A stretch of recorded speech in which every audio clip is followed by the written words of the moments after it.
Pozdravljeni! Mesec je naokrog in ponovno je čas za predstavitev izbora tistih dogodkov, ki so najbolj zaznamovali Evropsko prestolnico kulture 2012 v vseh partnerskih mestih. Najprej pa v Mariboru.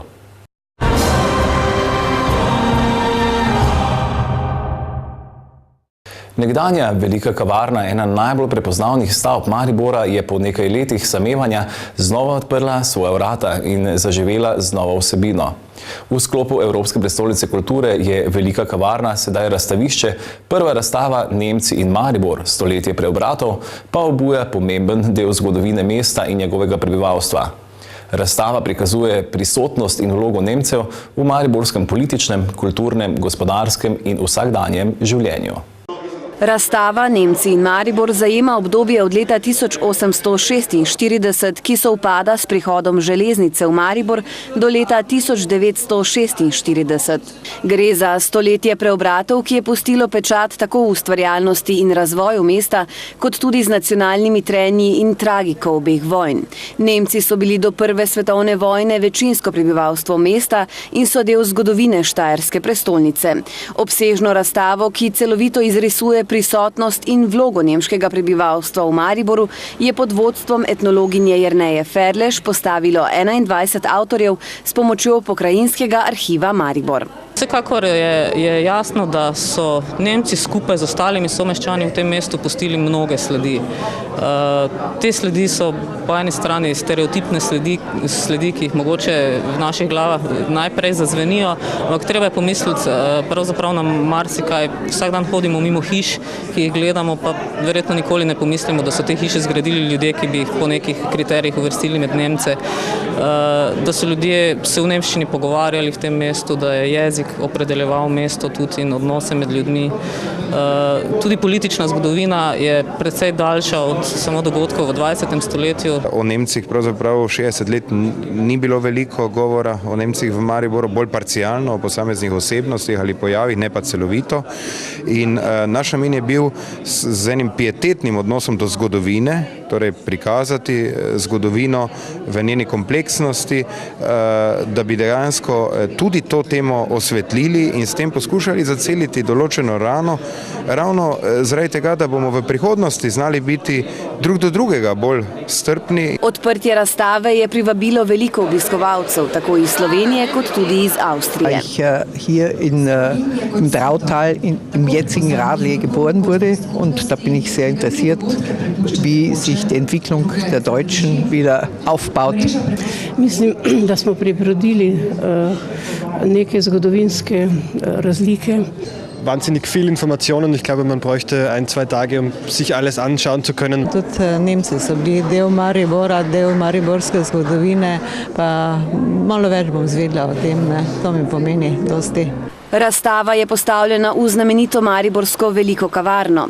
Stavba je bila zgrajena leta 1913, prvotno pa je nosila ime Terezienhof oziroma Terezijin dvor. Uporabljali so dolgo predvsem kot izborno kavarno in sama kavarna oziroma sama ta zgradba, pa tudi most ob njej, ki sta tesno povezana, tudi nastanek tega dela mesta, pa mesta na drugem koncu Drave, trg je takrat nastal.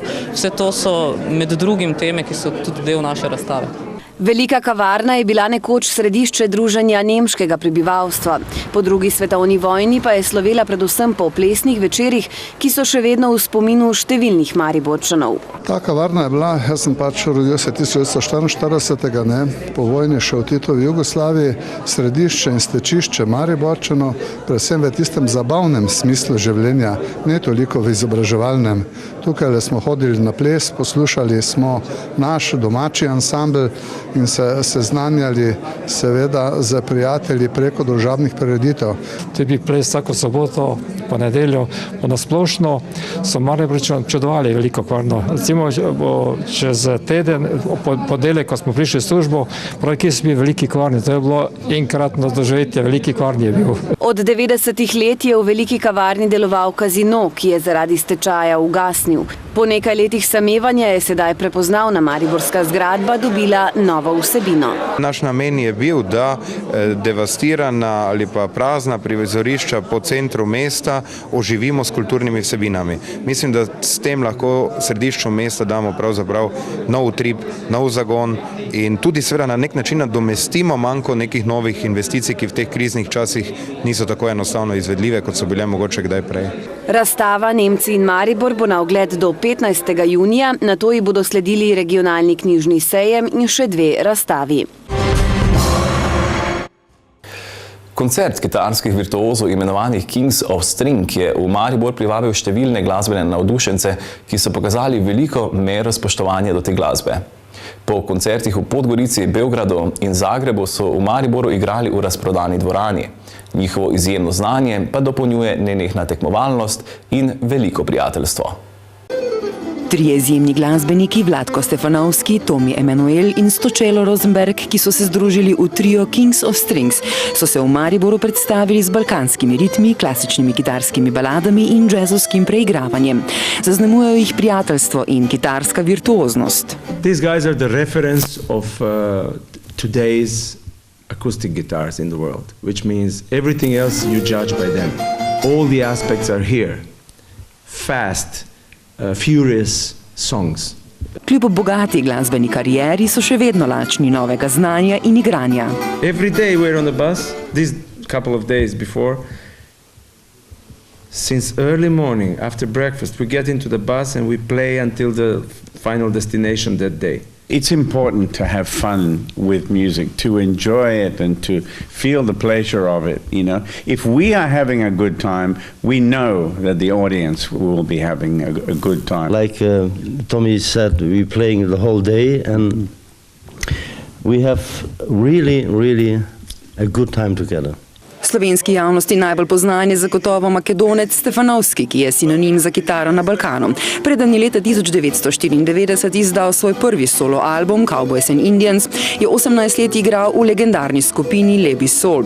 V Mariboru je nastopil že velikokrat v različnih zasedbah in na različnih dogodkih. Med drugim je skoraj stalni gost festivala Lent. A kot je dejal, bo tokratni nastop zagotovo nekaj posebnega, saj ga spremljata 2 glasbena in kitarska velikana. It is a fight for the best versions of us in the concert. It's a fight for the ultimate experience. It's not a competition between of us who will play faster or more furious. It's not about that. It's about trying to survive all this and trying to go over this.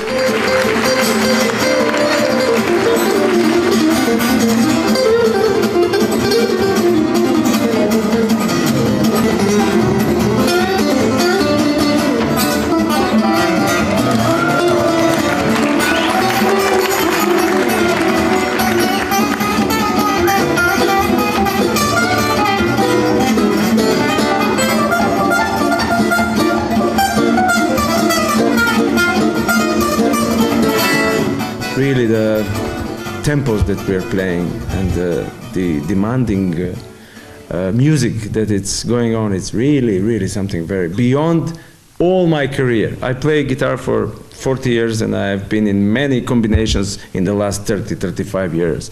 But this is squeezing every little atom of my energy.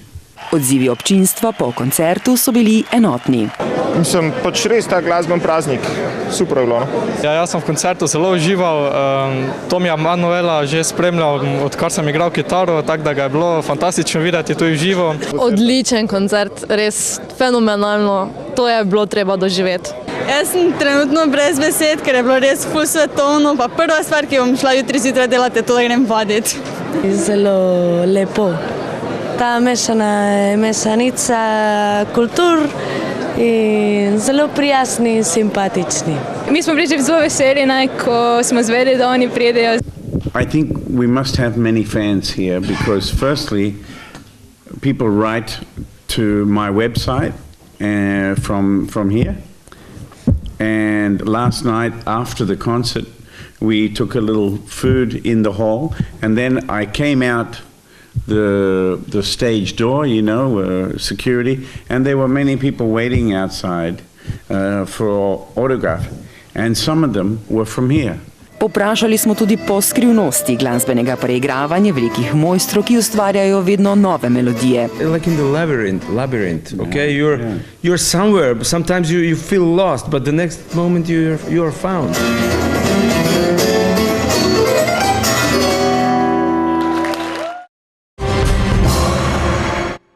V mesecu aprilu pa bo v Mariboru potekal 4. festival romske kulture. Obiskala ga bo kulturno-poslovna delegacija iz Sankt Petersburga in se predstavila z gala večerom baletnih zvezd, Marinski teater. Gledališče Kabaret New Burlesk bo ponudilo iskrivo mešanico kabareja, music halla, transvestije, spola, kiča in treša. Potekalo pa bo tudi 12. slovensko zborovsko tekmovanje s prestižnim koncertom Evropskega zborovskega Grand Prixa. To je samo nekaj izmed 238 dogodkov, ki jih pripravljajo v glavnem partnerskem mestu.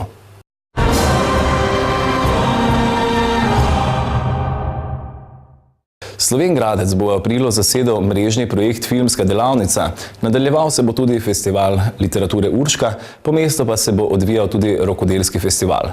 Izpostaviti velja še premierni koncert Kantata posveti Elizabeti.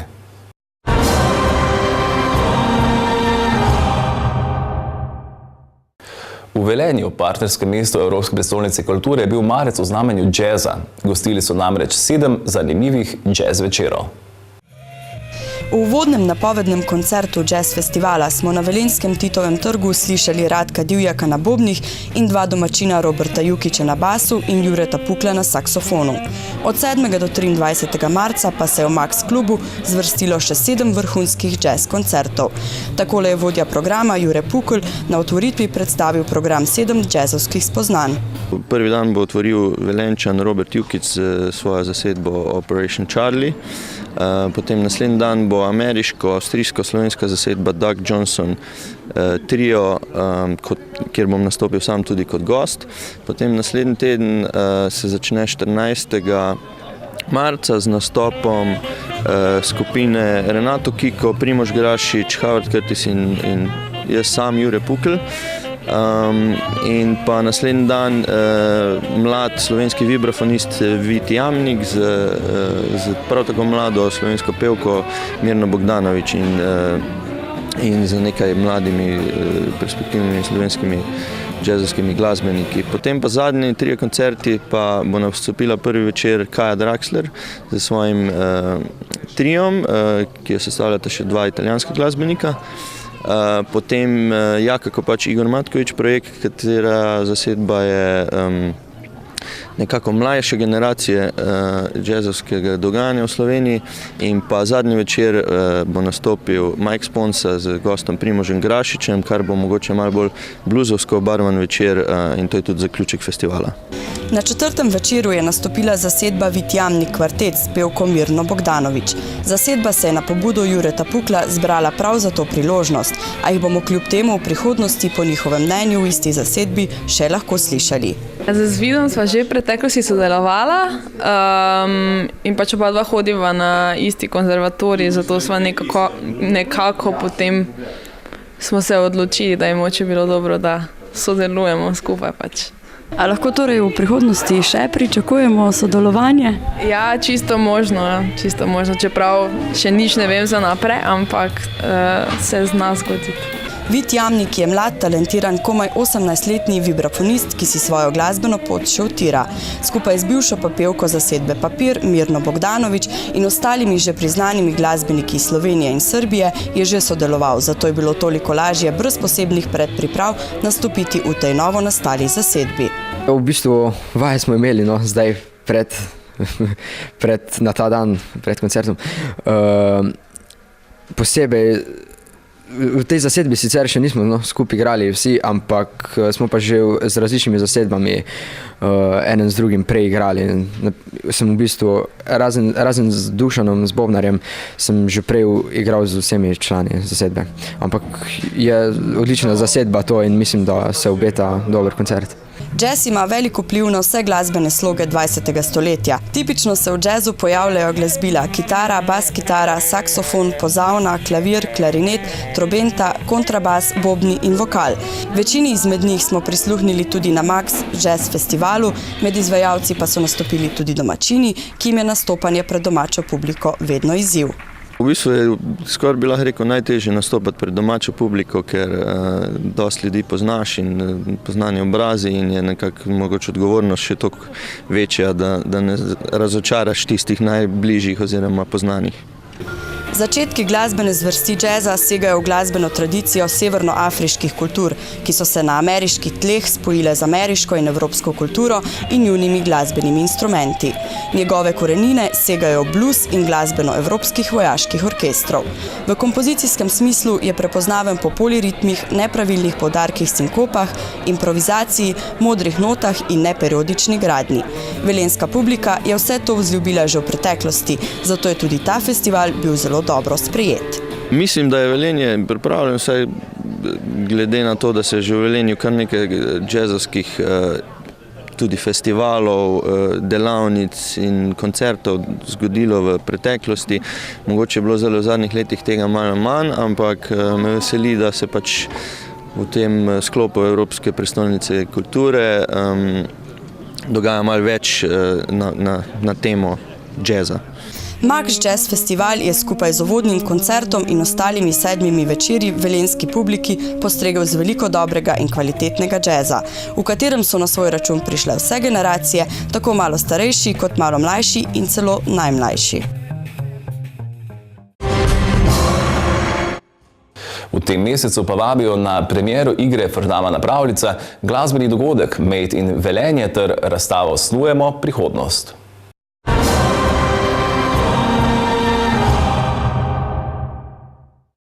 Arheološka dediščina Novega mesta in Dolenjske po svojem bogastvu, pomenu in izjemnosti sodi med najpomembnejšo premično dediščino Slovenije. To pa zaradi številnih edinstvenih predmetov, ki še posebej v starejši železni dobi imenovani halštaško obdobje zaradi dragocenosti, redkosti in zgodovinske pomembnosti sodijo v Evropski arheološki vrh. Novo mesto pa z enim največjih srednjeevropskih arheoloških najdišč, Kapiteljsko njivo, zaseda pomembno mesto tudi na arheološkem zemljevidu Evrope. Ta dediščina in druga pomembna obdobja bodo zaznamovala tudi letošnje leto Evropske prestolnice kulture v Dolenjskem muzeju. Osrednji dogodek v Dolenjskem muzeju bo tako povezan z arheološko dediščino mesta.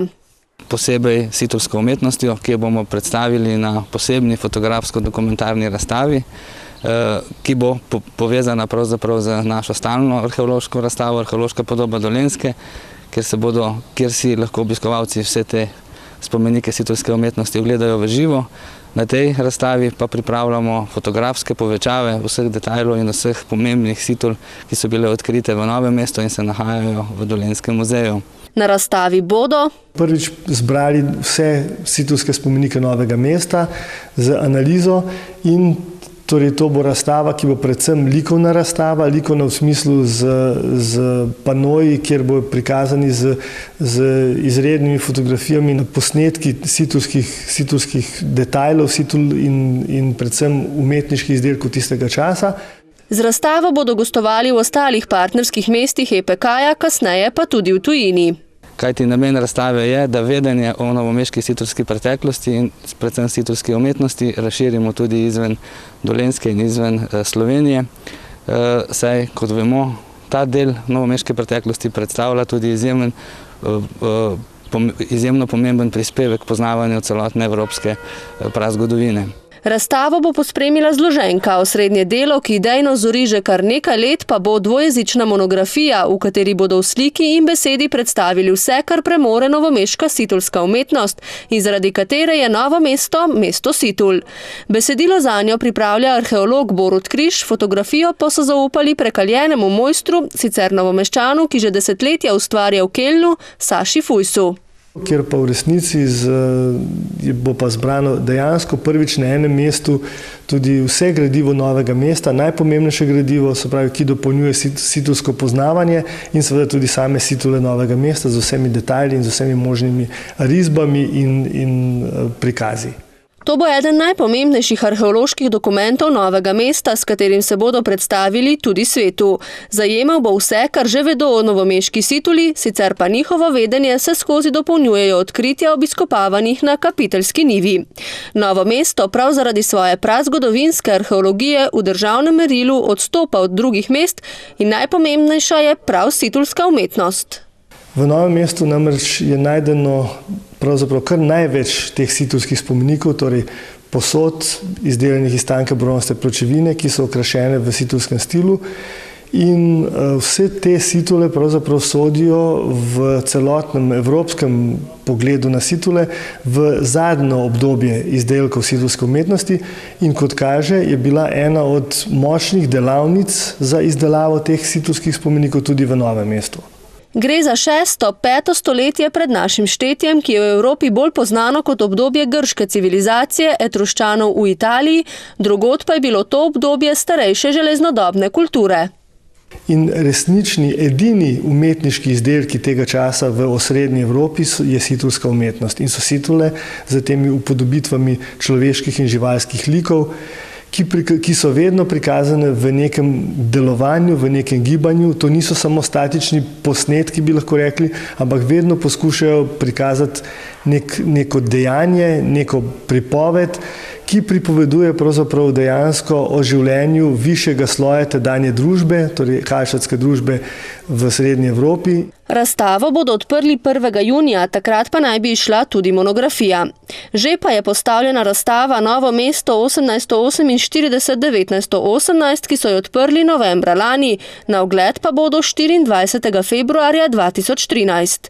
Gre za zgodovinsko razstavo, ki prikazuje to obdobje s poudarkom na dogajanju v dolenjski prestolnici. Zaradi tega smo na uvodu poskušali predstaviti to zgodovinsko obdobje, torej avstrijsko cesarstvo, kasneje avstro-ogrsko monarhijo, glavne politične dogodke, ki so se v tem času odvijali s poudarkom v Novem mestu in potem v nadaljevanju prikazujemo pomen reke Krke za razvoj Novega mesta in vse dejavnosti ob reki Krki.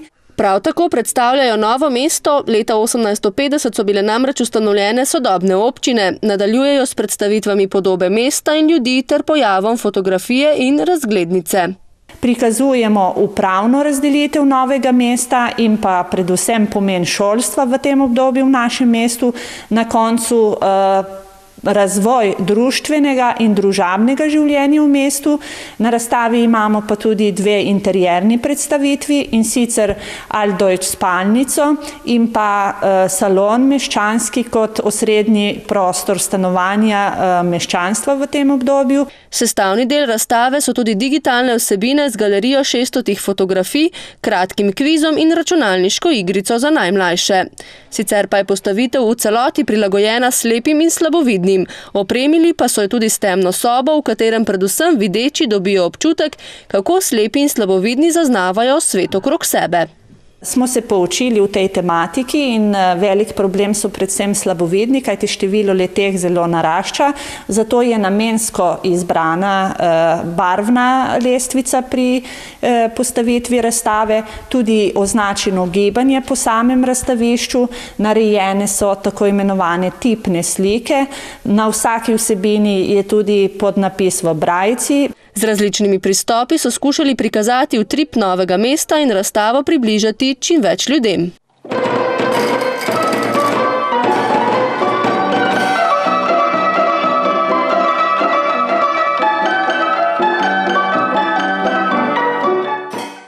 Vsi so očarani nad orkestrionom in nad to tako imenovano glasbeno omaro. Zelo jim je všeč prilagoditev razstave, zlasti ta tako imenovan temen prostor, pa mogoče tudi sami interierji, to se pravi razstavljeno pohištvo, ki nekako poskuša prikazati stanovanjsko kulturo tega časa. V tistem obdobju se je sicer v Novem mestu zgodilo kar nekaj za širšo javnost pomembnih mejnikov. Vsekakor je bila to izgradnja in otvoritev prvega narodnega doma na Slovenskem leta 1875. V Sloveniji so se ti narodni domovi začeli graditi po češkem vzoru. Potem v Sloveniji, v Novem mestu je bilo tedaj prvič uprizorjena igra Ta veseli dan ali Matiček se ženi, ki je bila v monarhiji prepovedana, zato ker se je pač norčevala iz fevdalnega družbenega reda. Prav tako je prav novomeški tiskar Janez Krajec prvič ponatisnil Slavo Vojvodino Kranjsko, to zelo pomembno delo za Slovence.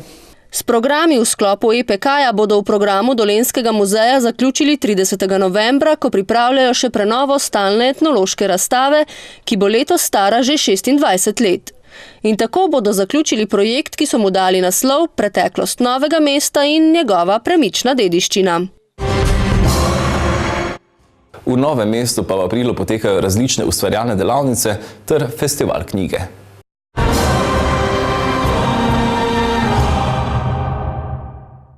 V Murski Soboti odmevnejših dogodkov v marcu ni bilo, v aprilu pa tam potekajo različni dogodki v okviru projekta Harmonija.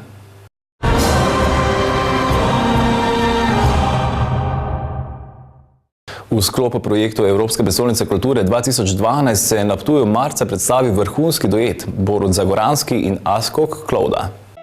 Društvo za glasbeno umetnost Arsana je v mesecu marcu organiziralo že 4. izmed koncertov v sklopu koncertnega abonmaja 2011-2012. V slavnostno dvorano Ptujskega gradu so tokrat povabili dva vrhunska virtuoza na harmoniki in violončelo. Virtuoz je zelo obsežna beseda, o kateri bi se lahko veliko govorilo. V bistvu je pomembno za vsakega glasbenika, da seveda zraven njegove izobrazbe, katero mora končati, brez katere je seveda težko se ukvarjati z zelo resno glasbo. Predvsem mora najti svojo osebnost v tej glasbi in ena največja odgovornosti v bistvu izvajalcev je, da pretočimo se prave ideje skladateljev na poslušalce. Duo, ki ga sestavljata Askok Klauda in Borut Zagoranski, pa je nastal že pred nekaj časa. Z Askokom Klaudom sva začela sodelovati kot podiplomska študenta na Kraljevi akademiji za glasbo v Londonu. Tam je slučajno, so nam se poti nekako prekrižale in zato sva začela malo več igrati in časoma smo naredili malo bolj obsežen program, začela igrati po kar večjih festivalih po Angliji. Zanimivo je, da so igrali že pred 7 leti tukaj na Ptuju in zdaj se zopet po teh letih zopet skupaj vračamo tukaj na Ptuju. Njuno vnovično srečanje na Ptuju bo del velike turneje po Sloveniji, Hrvaški in Italiji. Vedno, ko nastopam tukaj na Ptuju, sem izredno vesel. V bistvu je tudi takšen nastop tukaj doma seveda velika odgovornost in posebno pripravo vedno pripravljam takšne nastope, kajti domača publika je vedno najbolj zahtevna. Zato pa sta glasbenika pripravila tudi poseben program, katerega rdeča nit je bil klasični skladatelj Johann Sebastian Bach. Izbor skladb je narejen predvsem v kombinaciji nekaj mojstrov največjih klasične glasbe, kot je Johann Sebastian Bach. Potem je v kombinaciji narejena z sodobno glasbo, nekaj originalne glasbe, ki je prav pisana za to zasedbo, seveda nekaj je priredb, zaključiva pa z tangom Masterja Piazzole, ki je zelo vezan seveda za harmoniko. V bistvu so pa vsa ta dela izredno povezane, predvsem z Bachom, ker so vsi ti skladatelji so se zelo zgledovali po Bacha. Sicer pa sta oba instrumenta, tako violončelo Klaude kot harmonika Zagoranskega, zelo primerna za izvajanje klasične glasbe. Igram gumno harmoniko, v bistvu v koncertnem svetu harmonike se uporabljata obe, in klavirska in gumna harmonika. Največja razlika med harmoniko, ki se uporablja za zabave, in za koncertno harmoniko je predvsem v levi roki, ki ima dva manuala, se pravi ima standardni bas in melodični bas, se pravi ima enak obseg leva in desna roka, se pravi potem ta inštrument omogoča seveda igranje resne literature. Arsana v svojem koncertnem abonmaju, ki spada tudi v sklop projektov Evropske prestolnice kulture 2012, ki jih pripravlja partnersko mesto Ptuj, 19. aprila organizira mednarodno srečanje pianistov. Učenci in učitelji osnovne šole Ljudski vrt so ob letošnjem dnevu šole predstavili projekt, ki ga izvajajo v sklopu EPK. Mi Rimljani. Skupen projekt Evropske prestolnice kulture 2012 ptujskih osnovnih šol De te fabula naratur, v katerem šole predstavljajo različna za Ptuj pomembna zgodovinska obdobja, se je prvič pred očmi javnosti odvil v času letošnjega kurentovanja. Ob dnevu šole Ljudski vrt, ki letos živi s Ptujem v času rimske naselbine, torej Petovione, pa so osnovnošolci pripravili še eno prireditev. Naša šola praktično stoji na rimskih izkopaninah. Tukaj je bilo najdenih veliko stvari iz rimskega obdobja in seveda je zato bila tudi logična odločitev, da se bomo v letošnjem letu posvetili Rimljanom. Kako bi predstavili projekt? Projekt, s katerim se vključujemo v Evropsko prestolnico kulture, poteka že več kot eno leto. Resnično smo se nanj temeljito pripravili z idejami, z načinom izbire dela, pripravili tehniške dni, kulturne dni, kjer se je izdelovalo veliko stvari povezanih z Rimljani. No, idej pa šolarjem ni zmanjkalo. Tudi katapult v ozadju so izdelali naši učenci pod mentorstvom gospoda Petka. Tako da bilo je vloženo veliko dela in otroci so skozi te dejavnosti spoznavali. Tisti, ki so delali sandale, zakaj? Se jim je razložilo. Tisti, ki so mošnjičke, zakaj se jim je razložilo. Tisti, ki so barvali nek material v obliki kovancev v zlato, spet. Skozi te dejavnosti so spoznali in mislim, da dihamo. Vsi, tako učenci kot tudi mi učitelji. S tem projektom, ki se bo razvijal do konca letošnjega leta. V tem šolskem letu nas čaka še turistična tržnica na temo Rimljanov, s katero se bomo predstavili. 16. maja pripravljamo veliko prireditev skupaj vse osnovne šole, ko bomo zaključili skupni projekt De te fabula naratur, torej poslovenjeno tudi o tebi govori ta zgodba. In dela pred nami je še veliko, vendar je tudi veliko zadovoljstva ob opravljenem delu, ob vseh izkušnjah, ki so jih naši učenci in učenke uspeli pridobiti. Šolarji teh šole torej pobliže spoznavajo za Ptuj skorajda najpomembnejše zgodovinsko obdobje, po katerem dogodku pa si bodo zapomnili čas Evropske prestolnice kulture. Se je dogodek odvil s kurentovo svadbo. Ta predstava mi je bila zelo všeč, saj so bili zelo igralci dobri in glasba tudi. Ja, bila je otvoritev Evropske prestolnice kulture z naslovom Kurentova svadba. Odvijalo se je na naši šoli celo in smo lahko videli vajo, preden so imeli otvoritev. Ja, za Kurentova svadba, to je to, mislim. In kaj ti je bilo, kako ti je bila všeč Kurentova svadba, kaj ti je bilo najbolj všeč? Zelo mi je bilo všeč, najbolj pa mi je na konec bil všeč, ko so kurenti prišli in vse to pokazali, mislim, fenomenalno. Kurentova svadba tudi med mladimi tako še vedno ostaja najbolj prepoznaven dogodek epika na Ptuju. Zato se mnogi sprašujejo, ali bodo igro še lahko videli, ali pa je šlo le za neponovljiv projekt. V najstarejšem mestu pa v aprilu poteka slovenski festival komornega gledališča Skup ter koncert mednarodnega srečanja evropskih pianistov. Vsa partnerska mesta skupaj vabijo na več kot 400 prireditev v okviru EPK 2012, več informacij pa je na voljo na spletni strani www.maribor2012.eu. To je vse v tokratni mesečni oddaji Kultura na dlani, ponovno pa bomo z vami prvi ponedeljek v maju. Do takrat, nasvidenje.